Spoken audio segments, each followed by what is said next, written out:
നമസ്കാരം. എൻ്റെ നാട് ഗ്രാമവാർത്തകളിലേക്ക് സ്വാഗതം. വാർത്തകൾ വായിക്കുന്നത് അശ്വിനി. ശ്രീരാമ ഗവൺമെന്റ് പോളിടെക്നിക്കിലെ വജ്രജൂബിലി കെട്ടിടം പ്രവർത്തന സജ്ജമായി. തൃപ്രയാർ ശ്രീരാമ ഗവൺമെന്റ് പോളിടെക്നിക് കോളേജിൽ 10 കോടിയിലധികം രൂപ ചെലവഴിച്ച് നിർമ്മിച്ച പുതിയ വജ്രജൂബിലി കെട്ടിടം ഉന്നത വിദ്യാഭ്യാസ സാമൂഹിക നീതി വകുപ്പ് മന്ത്രി ഡോക്ടർ ആർ ബിന്ദു ഉദ്ഘാടനം ചെയ്തു. CC മുകുന്ദൻ MLA അധ്യക്ഷത വഹിച്ചു. കേരള സംസ്ഥാന സാങ്കേതിക വിദ്യാഭ്യാസ വകുപ്പിന് വേണ്ടി കേരള പൊതുമരാമത്ത് വകുപ്പ് നിർമ്മിച്ച കെട്ടിടത്തിൽ താഴത്തെ നിലയിൽ ആധുനിക നിലവാരത്തിലുള്ള ലാബുകളും മുകളിലെ നിലയിൽ ക്ലാസ് മുറികളും വിശാലമായ ലൈബ്രറിയുമാണ് ഉൾപ്പെടുത്തിയിട്ടുള്ളത്. കേരളത്തെ ഉന്നത വിദ്യാഭ്യാസ മേഖലയുടെ ഇന്റർനാഷണൽ ഹബ്ബാക്കി മാറ്റുന്നതിനായുള്ള പദ്ധതികളും പരിപാടികളുമാണ് സർക്കാർ ആവിഷ്കരിച്ചു വരുന്നതെന്ന് ചടങ്ങിൽ മന്ത്രി പറഞ്ഞു.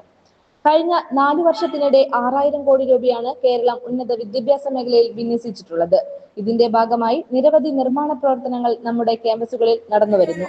ചടങ്ങിൽ NB അക്രഡിറ്റേഷൻ ലഭിച്ച വകുപ്പുകളെ മന്ത്രി അനുമോദിച്ചു. തുടർന്ന് പൊതുമരാമത്ത് വകുപ്പ് executive engineer TK Santhosh Kumar report അവതരിപ്പിച്ചു. ജില്ലാ പഞ്ചായത്ത് പ്രസിഡന്റ് VS പ്രിൻസ്, ജില്ലാ panchayat member Manjula Arunan, Thalikkulam block panchayat president KC Prasad, Thalikkulam block panchayat member Jubi Pradeep, Nattika grama panchayat president MR Dineshan, ward മെമ്പർമാരായ CS Manikandan, Greeshma Sublesh, senior joint director Annie Abraham, Kothamangalam regional joint director doctor PA Solomon, joint director in charge KR Deepa, അധ്യാപക രക്ഷാകർതൃ സമിതി vice president TN Devi Prasad, പൂർവ്വ വിദ്യാർത്ഥി സംഘടനാ secretary പവിത്ര നിയാനി, വിദ്യാർത്ഥി union പ്രതിനിധി KA Shadil, principal incharge TS Baburajan, വിവിധ രാഷ്ട്രീയ പാർട്ടി പ്രതിനിധികൾ, അധ്യാപകർ, വിദ്യാർത്ഥികൾ തുടങ്ങിയവർ ചടങ്ങിൽ പങ്കെടുത്തു.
ആയോഗിന്റെ റിപ്പോർട്ടിൽ ഉന്നത വിദ്യാഭ്യാസ മേഖലയ്ക്ക് വേണ്ടി ഏറ്റവും കൂടുതൽ തുക ചെലവഴിക്കുന്ന സംസ്ഥാനം എന്ന നിലയിൽ കേരളത്തെ പ്രത്യേകം പരാമർശിക്കുകയാണ്. കഴിഞ്ഞ വർഷം മാത്രം 1823 കോടി രൂപ ഉന്നത വിദ്യാഭ്യാസ മേഖലയിൽ ചെലവിട്ടിട്ടുണ്ട്. ഇതിന്റെ ഭാഗമായി നിരവധി നിർമ്മാണ പ്രവർത്തനങ്ങൾ നമ്മുടെ ക്യാമ്പസുകളിൽ നടന്നു.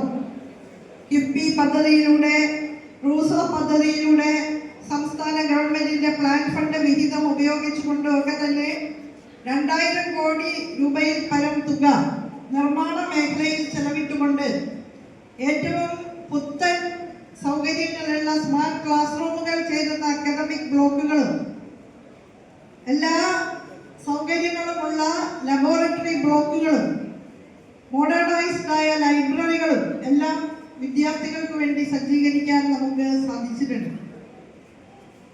ആ വികസന വഴികളിൽ നമ്മുടെ ശ്രീരാമ പോളിടെക്നിക്കും സഞ്ചരിക്കുന്നു എന്നുള്ളതാണ് ഇന്നത്തെ പരിപാടി സൂചിപ്പിക്കുന്നത്. നല്ല നിലയിൽ പണി കഴിപ്പിച്ച ഇലക്ട്രിക് ബ്ലോക്ക് ഉദ്ഘാടനം ചെയ്യപ്പെട്ടു. ഇപ്പോൾ 10 കോടി രൂപയുടെ കെട്ടിടം, അതിൻ്റെ താഴത്തെ 2 നിലകളും സുസജ്ജമായ നിലയിൽ ആധുനികമായ രീതിയിൽ വിട്രിഫൈഡ് ടൈലൊക്കെ ഇട്ട് കുട്ടികൾക്ക് വേണ്ടി തയ്യാറായിരിക്കുകയാണ്. ഈ നിർമ്മാണ പ്രവൃത്തിയുമായി ബന്ധപ്പെട്ട് സഹകരിച്ച ഏവരെയും ഹൃദയത്തിന്റെ ഭാഷയിൽ ഞാനിപ്പോൾ അഭിനന്ദിക്കുകയാണ്. നമ്മുടെ സാങ്കേതിക വിദ്യാഭ്യാസ മേഖല, പ്രത്യേകിച്ച് പോളിടെക്നിക് കലാലയങ്ങൾ നല്ല നിലയിൽ, ദ്രുതഗതിയിൽ മികച്ച നിലവാരത്തിലേക്ക്, എക്സലൻസിലേക്ക്, മികവിലേക്ക് വളർന്നുകൊണ്ടിരിക്കുകയാണ്. തൊഴിലവസരങ്ങളിലേക്ക് ആത്മവിശ്വാസത്തോടെ തല ഉയർത്തി നടന്നു ചെല്ലാൻ നമ്മുടെ കൊച്ചുമക്കൾക്ക്, മിടുക്കികളും മിടുക്കന്മാരുമായ ഈ കലാലയത്തിലെ സന്താനങ്ങൾക്ക് കഴിയട്ടെ എന്ന് ആശംസിച്ചുകൊണ്ട് ഈ പുതിയ കെട്ടിടത്തിൻ്റെ ഉദ്ഘാടനം നിർവഹിച്ചതായിട്ട് സസ്നേഹം അറിയിക്കുന്നു. അഭിവാദ്യം.